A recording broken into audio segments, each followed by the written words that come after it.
Haleluya, Tuhan Yesus sungguh baik. Tuhan satu-satunya juru selamat kita yang menyelamatkan kita, menyelamatkan dunia.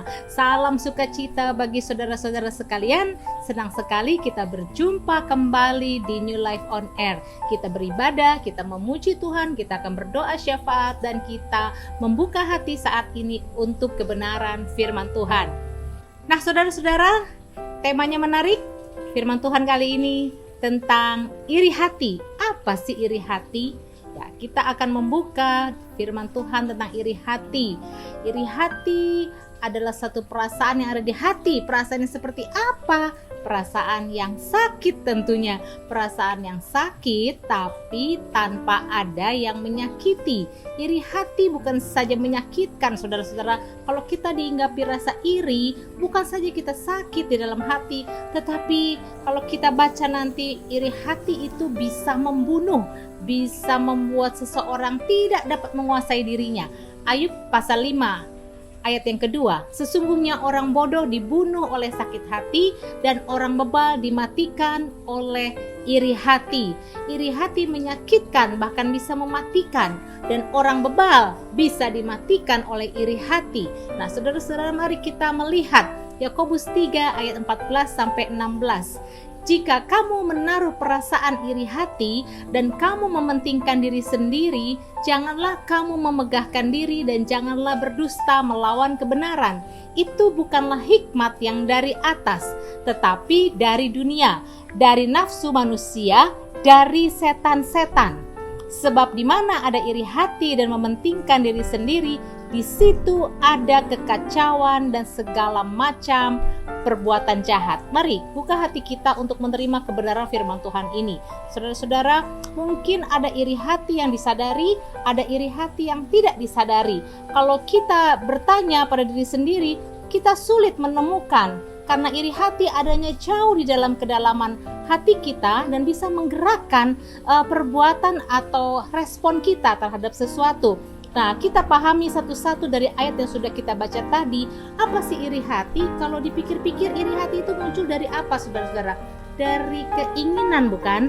Kalau kita melihat seorang anak kecil, ada 3 anak, satu diberi permen atau coklat dan es krim, satu lagi hanya diberi biskuit, yang lain lagi mungkin tidak diberi apa-apa. Apa yang timbul dalam hati anak yang ketiga? Dia merasa ingin dong pasti. Kok teman saya yang lain diberikan, saya kepingin coklat itu, saya kepingin permen itu, tetapi dia tidak dapat. Jadi timbul suatu apa, saudara? Keinginan, bukan? Ada satu keinginan yang belum tercapai, lalu muncullah membandingkan dengan orang lain dan disebut iri hati. Dosa serumpun dengan iri hati, biasanya itu ada iri hati, orang itu ada egois, orang itu ada sombong, orang itu juga suka berbohong. Kita mau lihat dosa iri hati serumpun dengan egois, sombong, pembohong berdasarkan Yakobus 3 ayat 14 ini. Jika kamu menaruh perasaan iri hati dan kamu mementingkan diri sendiri, yaitu egois, janganlah kamu memegahkan diri, yaitu sombong, dan janganlah kamu berdusta melawan kebenaran, yaitu berkelit.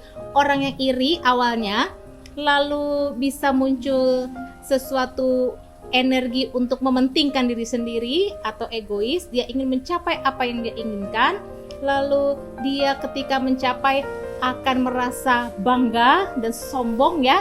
Dan ketika harus mempertanggungjawabkan sebuah perbuatannya, dia bisa melawan kebenaran atau dengan piawainya berkelit. Nah, kita lihat Yakobus 3 ayat 15. Itu bukanlah hikmat yang datang dari atas, tetapi dari dunia, dari nafsu manusia, dari setan-setan. Banyak orang menganggap iri hati atau yang kita sebut ngiri itu kayaknya punya anak kecil, seperti tadi perumpamaannya. Ah, kamu suka ngiri, kamu kayak anak kecil. Ah, kamu suka begitu, kamu ngiri. Itu sifat anak kecil. Saudara-saudara, ngiri nggak menghinggap hanya orang anak kecil, ya saudara-saudara. Berdasarkan firman Tuhan, iri datang dari mana? Iri bukan datang dari sifat kekanak-kanakan saja, bukan. Ayat ini mengatakan, tetapi dari dunia. Iri datang dari dunia.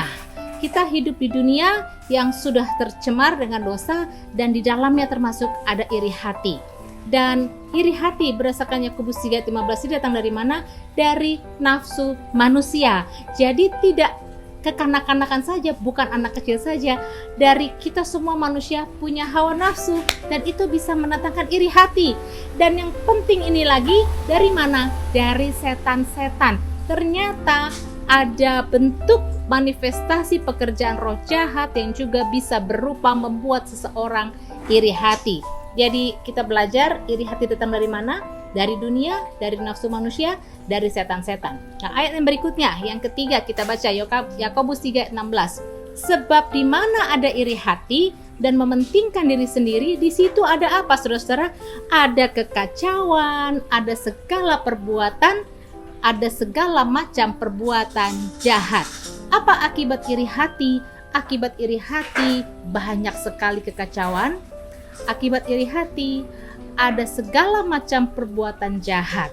Banyak kejahatan yang ditimbulkan lahir dari sedikit saja yang namanya iri hati. Nah, saudara-saudara, apa kata Yakobus 4 ayat 2? Kamu mengingini sesuatu, tetapi kamu tidak memperolehnya. Lalu kamu apa? Membunuh. Bayangkan saudara, dari menginginkan sesuatu yang kita tidak peroleh, kita bisa membunuh. Kenapa? Kamu iri hati, tetapi kamu tidak mencapai tujuanmu. Lalu apa? Kamu bertengkar dan kamu berkelahi. Kamu tidak memperoleh apa-apa karena kamu tidak berdoa. Yang seharusnya punya satu keinginan kita berdoa, kita bawa dalam doa, tetapi kita diliputi rasa iri hati, akhirnya bukan kita bawa dalam doa, kita dikerek, kita terseret kepada rupa-rupa perbuatan duniawi, perbuatan daging, menjadi pertengkaran, perkelahian, dan akhirnya kita nggak dapat apa-apa. Saudara, terlalu banyak perkelahian yang berakar dari iri hati kalau kita perhatikan dari ayat ini. Mungkin saat ini kita sedang menyaksikan orang lain ada yang berkelahi, yang kita temukan akarnya iri hati. Atau mungkin hari ini kita sedang terlibat persoalan, masalah, pertikaian, perselisihan yang sebenarnya akarnya iri hati. Nasihat firman Tuhan, saudara-saudara, saudara-saudara yang masih sekolah, kalau lihat teman juara kelas, tapi kok dia belajarnya lebih santai, lebih ringan, tapi dia juara, jangan iri. Lihat pengusaha yang lebih sukses, lebih berhasil, lebih makmur, jangan iri. Lihat gereja lain yang jemaatnya lebih banyak, peralatannya canggih-canggih, janganlah iri dan jangan sampai kita menjelekkan atau menghakimi. Lihat orang lain disumbang lebih banyak, disupport lebih banyak, tapi kita itu merasanya lebih sulit sebenarnya. Jangan iri. Melihat anak orang, anak tetangga, anak sepupu lebih pintar, tetapi anak kita sepertinya kurang, janganlah iri. Dan bahkan saudara-saudara, jangan sampai terlalu parah sampai seorang orang tua melihat anak-anak generasi sekarang akan tumbuh menjadi lebih pintar dari orang tuanya. Anak-anak milenial tumbuh menjadi orang-orang yang lebih hebat dari generasi sebelumnya. Janganlah generasi sebelumnya mengatakan khawatir karena generasi seterusnya anak-anak kita akan menjadi lebih pintar dan lebih menguasai banyak hal. Janganlah iri. Dan bahkan saudara-saudara, jangan sampai ada istri-istri yang iri dengan keberhasilan suami. Jangan sampai ada suami yang iri dengan istri yang lebih sukses. Kita harus bangga, kita harus bersuka cita. Jangan sampai ada pertikaian antara anak, menantu, ipar, dan sebagainya. Saling berkelahi, bertikai, konflik hanya awalnya dasarnya ada keinginan yang tidak tercapai, lalu muncul iri hati. Nah, saudara-saudara, melihat orang lain bisa tampil lebih baik, orang lain bisa tampil lebih cakap, janganlah kita iri hati. Karena iri hati sangat berbahaya. Firman Allah mengatakan iri hati dapat membunuh, iri hati menimbulkan kekacauan. Nah, Amsal 3 ayat 31, kita lihat siapa saja orang-orang yang menjadi sasaran iri hati. Janganlah iri hati kepada orang yang melakukan kelaliman.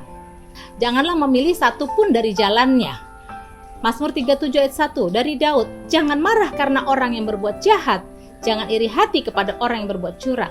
Tenang aja saudara-saudara, kalau melihat orang berdosa lebih sukses, kalau melihat orang curang lebih diberkati, kalau melihat orang bersalah kok nggak didisiplin, tidak disingkirkan, itu tenang saja. Katakan keinginan kita kepada Tuhan, tidak usah iri, karena iri hanya mendatangkan pertikaian, permusuhan, dan banyak kekacauan. Jadi sasaran orang yang iri hati itu adalah yang pertama orang berdosa. Orang berdosa, orang bersalah, orang curang tapi sukses. Nah yang berikutnya, sasaran orang iri hati biasanya itu orang-orang yang beruntung. Kalau di Kisah Para Rasul 7 ayat 9 mengingatkan kita kisah di Perjanjian Lama tentang Yusuf. Karena iri hati, bapak-bapak leluhur kita menjual Yusuf ke tanah Mesir, tetapi Allah menyertai dia. Nah, saudara-saudara, kenapa saudara kandung sendiri bisa ngiri loh ternyata? Kakak-kakaknya Yusuf ternyata bisa ngiri. Yusuf mendapat perkenanan, mendapat kasih yang lebih daripada ayahnya dibanding kakak-kakaknya, karena Yusuf lahir di usia ayahnya sudah tua. Dan Yusuf ini juga mendapat perkenanan Tuhan. Dia mendapat mimpi bahwa dia akan seperti pemimpin, lalu saudara-saudaranya akan menyembah atau sujud tunduk kepadanya.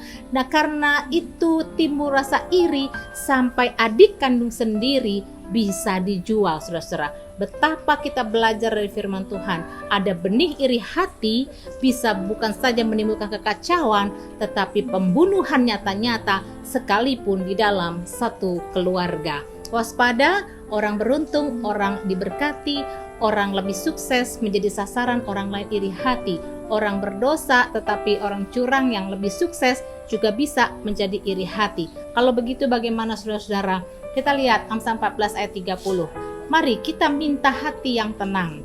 Amsal 14 ayat 30 mengatakan hati yang tenang menyegarkan tubuh, tetapi iri hati membusukkan tulang. Kalau kita simpan iri hati tanpa sadar, kita punya keinginan yang gak bisa diwujudkan, lalu kita menjadi marah, kita menjadi kesal, kita tidak berdoa, kita tidak tenang. Tetapi jagalah supaya hati kita selalu tenang, sebab hati yang tenang itu yang akan menyegarkan tubuh kita. Nah, Lukas 11 ayat 9, ini pesan buat kita semua. Jika hari ini kita mengharapkan, kita punya keinginan, kita punya satu kerinduan yang dalam hati kita untuk sesuatu yang belum kita dapatkan, tetapi orang lain atau orang-orang dekat kita itu mendapatkannya, jangan iri saudara-saudara, tetapi kita minta dalam doa seperti Lukas 11 ayat 9 berpesan, oleh karena itu aku berkata kepadamu, mintalah maka akan diberikan kepadamu, carilah maka kamu akan mendapatkan, ketoklah maka pintu akan dibukakan bagimu. Karena setiap orang yang meminta menerima, dan setiap orang yang mencari mendapat, dan setiap orang yang mengetok baginya pintu dibukakan. Firman Tuhan pada saat ini kiranya benar-benar berbicara kepada kita semua, agar kita waspada. Kalau kita punya keinginan, sekali lagi sebagai hamba Allah mengatakan, mintalah di dalam doa kepada Tuhan. Jangan iri kepada sesamamu, jangan iri kepada saudaramu, jangan iri kepada tetangga atau rekan sejawatmu, jangan iri bahkan kepada pasanganmu atau kepada siapapun, jangan iri kepada teman-teman yang lebih sukses dan berhasil. Nyatakanlah keinginan kita dalam doa, maka percayalah kepada mereka yang berdoa, mereka yang mengetuk pintu akan dibukakan, mereka yang meminta maka akan diberikan. Sebab Bapa manakah yang akan memberikan kepadamu batu jika engkau meminta roti? Nah, jaminan firman Tuhan kepada kita semua, kita tidak perlu iri hati, kita menjaga hati kita, kita nyatakan semua keinginan dalam doa, sekalipun yang belum tergenapi, kita tetap berdoa. Puji Tuhan, kiranya firman Allah memberkati kita. Maka sekarang kita berdoa agar Tuhan menggenapi janjinya dalam hidup kita. Bapa di surga, berkati setiap orang yang sudah mendengar firman Tuhan tentang iri hati. Berikan kepada kami apa yang menjadi doa dan kerinduan kami, hati kami. Tuhan yang menyembuhkan rasa sakit yang begitu dalam yang ditimbulkan oleh rasa iri hati yang tidak disebabkan oleh orang lain yang menyakiti kami. Tuhan Allah Bapa yang menyembuhkan, dan Tuhan Allah Bapa yang memberikan kemampuan kepada kami, roh yang kuat untuk berdoa dan meminta setiap janji-janji Tuhan digenapi dalam kehidupan kami. Terima kasih Tuhan, dalam nama Tuhan Yesus kami berdoa. Amin.